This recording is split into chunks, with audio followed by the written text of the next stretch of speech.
very warm welcome to your news bulletin with Television Tonga for tonight. Making headlines, poor attitude and lack of professional commitment is the challenge faced by education system in Tonga. New Zealand scientist expertise called to witness an allegation of possession and importation of controlled chemicals. And new speakers and warning sirens to be installed at the Western District. These and more stories later on in this bulletin. I'm Fatai Whainga with your news for tonight. The challenge faced by Tonga's education system is not limited funding but the lack of professional commitment. The Honourable Minister of Education and Training, Dr. Ana Tauwhelungaki, made the statement while opening the 20th meeting of the Pacific Heads of Education System currently underway in Nuku'alofa. Cindy Ladu was there and filed this report. Learning, wisdom and knowledge are some of the most important tools that will help develop and uplift a nation in every aspect of life. This initiates the 20th Pacific Heads of Education Systems meeting in Nuku'alofa to discuss alternatives to help boost education in the region. The Honourable Minister of Education and Training, Dr. Ana Tauwhelungaki, officially opened the program. The biggest challenge that Tonga is facing today in education is not limited funding or ill-trained human resources, but poor attitude and lack of professional commitment. If we can raise teachers and staff's morale and ethical behaviors to add to these two initiatives, I believe we could make real differences in the educational outcomes of students in Tonga. She adds, from the previous Pacific Education Ministers Forum, Tonga has been occupied with works to develop its education sector. But in the meantime, she is not confident to assure the participants, donor partners and the government whether if there are any improvements. The questions that the donors, development partners, parents, communities, the Tonga government and the Ministry of Education are all asking are, have we really moved forward? Do we have concrete evidence that we have made significant progress? Have we significantly improved in terms of students' achievements, especially in basic literacy and numeracy? The honest answer is that despite all the investments and the various initiatives, programs and interventions, and despite all the assistance and support we have received from Australia, New Zealand, Japan, China, the World Bank, and regional organizations and institutions such as the Institute of Education, the University of the South Pacific, SPPA, SPC, and the Forum, we still cannot give an unequivocal yes. The Director of Education and Training, Emily Bovalu, welcomed the heads of education system in the region and the donor partners, reminding them that they have a core responsibility to assess and ensure progress in their holistic strive for quality education for all. Attending the program was the Acting Director, Strategic Partnerships and Coordination of the Pacific Islands Forum Secretariat, Felipe Chetoko. He also voiced out a need for the leaders to work together for a better change. So as we come together again for another Pacific Heads of Education meeting, the Forum Secretariat wish to encourage us to work closely together as we continue to strengthen the regional architecture on education to ensure that our collaborative efforts do impact on overall development of education in our region. In conclusion, it is believed that our countries in the region have a lot of common challenges that lend themselves very well to regional solutions. And I'm sure the architecture is all for the development of regional efforts and solutions to our common challenges in education in the region. The meeting will also discuss issues that will build and further education system in the Pacific. It will also discuss agendas for the Education Ministerial meeting to be held at the Cook Islands next year.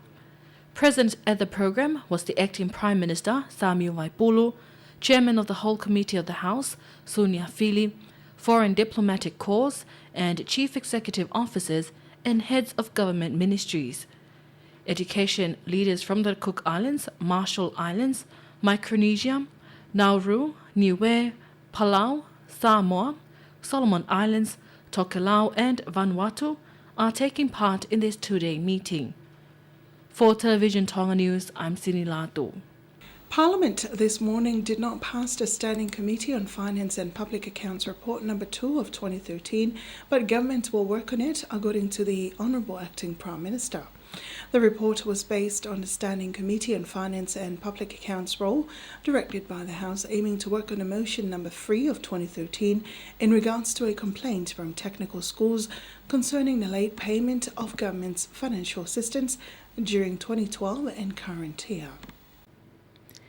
The chair of the Standing Committee on Finance and Public Accounts, People's Representative for Tongatapu No. 5, Dr. Isaac Eke, while explaining the content of the report, states that there was a meeting called and it involved those technical schools, the Ministry of Education, Audit, and the Ministry of Finance.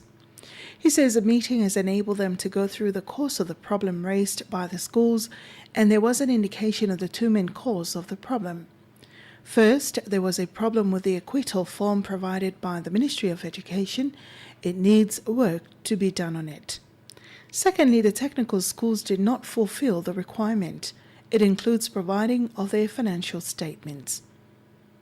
Meanwhile, the acting Prime Minister, Honourable Sami Vaipulu, told Speaker and members of the House that it is important for everyone to be accountable to any financial assistance that comes from the public accounts. He said report does not show that there were no fund or the Ministry of Finance has ceased disbursing of such fund, but the report states that those schools are yet to fulfill the requirement or agreement with the second party according to the Public Accounts Act, as those schools have to comply with it by providing their financial statement. The Minister of Education and Training, Honourable Dr. Anatau Filungaki, also corrected the chair of the Public Accounts Standing Committee, stating that the ministry cannot carry or roll over the remaining fund from the previous financial year to the current year due to the lateness of the recipients and are non-compliant with the Public Funds Act. The Minister of Education and Training also states that they have bait schools who have submitted their financial statement and passed by the audit involving Tupou Tertiary Institute, St. Joseph Business College, Montfort Technical School, Ahapanlolo Technical Institute, and the Unuaki Tonga Institute. The rest are yet to submit their financial statement. It includes Queen Salote Technical School, Tupou College Technical School, Hango College, Bowono, Lavingamalie, and Atenisi Institute. The Electricity Commission has approved an increase in electricity tariff which will become effective for all consumption delivered through the meters from November 1st, 2013. This is a result of the overall increase in diesel cost since June. The new tariff is 94.45 seniti to the island of Tongatapu, Vava'u, Hapai, and Ewa. Two scientists from New Zealand appeared at the Supreme Court this morning to provide evidence in regards of controlled chemicals that they were working on. The experts are Deborah Jangsipiasi and Vivian Rose Hazen provide evidence towards the pseudoephedrine controlled chemicals. Kalisi Duyonuku was in court and filed this report. This is part of a trial against 5 accused alleged of an attempt import of controlled chemical to Tonga in 2011. The accused includes Valeriano Manu, Jinjin Lin, or known as Kevin Lui, Shinkin Lin, Zhang Gui Wang, and Jing Ming Lin. An additional count of possession of controlled chemical was also laid against Shinkin Lin. The trial is underway at the Supreme Court. Meanwhile, the witnesses for the prosecutor are currently called to provide evidence, and it includes the two forensic science. One scientist told court this morning that he had tested a 39 gram of the controlled chemical and identified to be a pseudoephedrine. Meanwhile, Hazen says she has tested another separate grams of the chemical and proven the same. They also revealed that this controlled chemical is under type C, which under the same type as methamphetamine. Investigation toward this case was prompted toward the close relationship of Tongan and New Zealand police force. Information reveals in court says that they became aware of the chemical but have let it travel on its route so that they can identify the destination. Meanwhile, Deputy Police Commissioner Unga Fa'awa provide evidence to court that they contact the New Zealand police to assist them on a raid needs to be carried out to the home of the local accused. However, in that operation, the controlled chemical was confiscated from the home of Chin Lin in Wailolo on June 2011. The trial continues. A group of 5 senior officials from the World Bank is currently in Nuku'alofa to assess and follow up its infrastructure project in the kingdom. This is estimated at $1.5 million towards road maintenance and other development work. Fononga Koso with the detail. The World Bank officials, whom are currently in Nuku'alofa, will follow up its development projects in Tonga. The team of 5 is led by a senior transport specialist from the World Bank, Christopher Bennett. Speaking to Television Tonga News, he spoke more of its projects in Tonga. Our project has a number of different objectives and activities. One of them which we're doing is we're trying to help the ministries which are now been integrated together to find their feet and to operate in the most effective manner possible. So we're doing a lot of efforts to help restructure and organize the ministry so they can fulfill their purpose to help Tonga in the transport sector and infrastructure. At the same time, we're doing a program of road maintenance, and the main purpose for that program was that Australia had an agreement with Tonga to support them to create employment. The other islands will also be fortunate of the similar projects. We had 2 objectives with this project. The first objective was to help create employment in road construction in Tonga. Because as you know, 3 years ago, there was no Tongan companies doing any road maintenance. And under this project, it's been reported to us that we've had 19,000 person days of employment created for Tongans doing road maintenance. Meanwhile, some of the development works is near completion. Australia also gave a grant of $1 million to Tonga for road safety.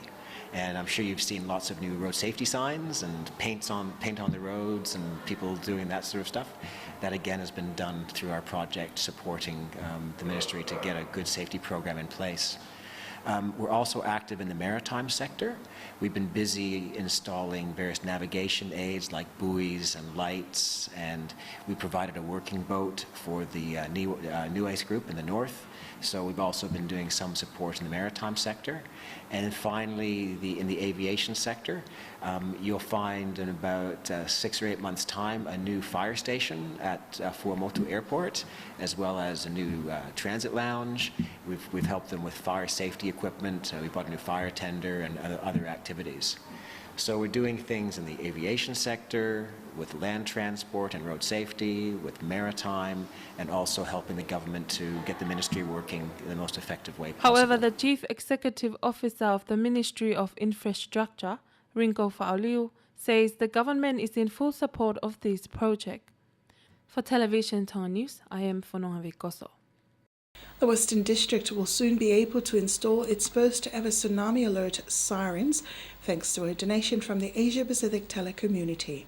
The equipment was this morning presented to the National Emergency Management Office, NEMO. Anasi Falekano was there and filed this report. The Director of Information and Communication, Paula Mao, this morning received the donation of sirens and loudspeaker presented to NEMO. Speaking to Radio and Television Tonga News, Mafomaka says a special attention is needed to the Western District due to its vulnerabilities to natural disasters. This donation will be a great use, especially to give early warnings to the locals of when a disaster occurs. The coastal areas from Fa'ui to Fa'atafu are vulnerable when a natural disaster occurs. That is why we chose this area. In the meantime, the technical advisor of the Ministry of Information and Communication, Finau Hufanga, says this project will be 2 phases. The first is installing of the equipment in Tongatapu, and the second part is installing it in the outer islands.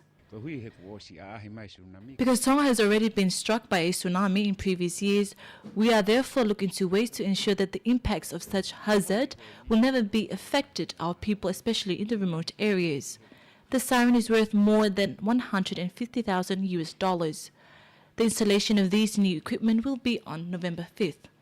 As you can see, these are the equipment donated by the Asia Pacific telecommunity to help the NEMO with their work is in alerting the people of the nation when a natural disaster occurs, such as tsunami, earthquake, and others. From the NEMO, I am Anasiu Falegano for Television Tonga News. About 15 vocational students were yesterday presented with scholarship from the Tonga Development Bank. The bank invests about 3,000 pa'anga in this annual scholarship. Information from the bank says about 40 vocational students in Tonga have been awarded this scholarship since it began in 2002. The program was initiated to mark 25 years of the bank's operation in Tonga. Those nominated for the program is selected by the principals of each school depending on how ambitious the students are, his or her capability to pursue their studies, but with financial constraints. The bank also follow up their scholarship recipient within 6 months to ensure it's sustainable. Tonga's world-class vanilla producer, Heilala Vanilla, has drawn attention of the world's prominent figures to the likes of American actor Tom Cruise. In a statement from the vanilla producer, it states that their product was famous in Hollywood. Heilala Vanilla won the Star Quality Reward for Tonga's grower. The information also says the director of the company adds since establishment in Tonga, they had committed paying growers more than the global prices for their own individual benefits. This year, they paid more than 20 pa'anga per kilo for the green vanilla in the kingdom. She adds that they do their best to ensure growers are fairly rewarded for their grub and to also help the economic standards. Heilala Vanilla was first established in Vava'o in 2005. And that's the local news. Pacific is up next.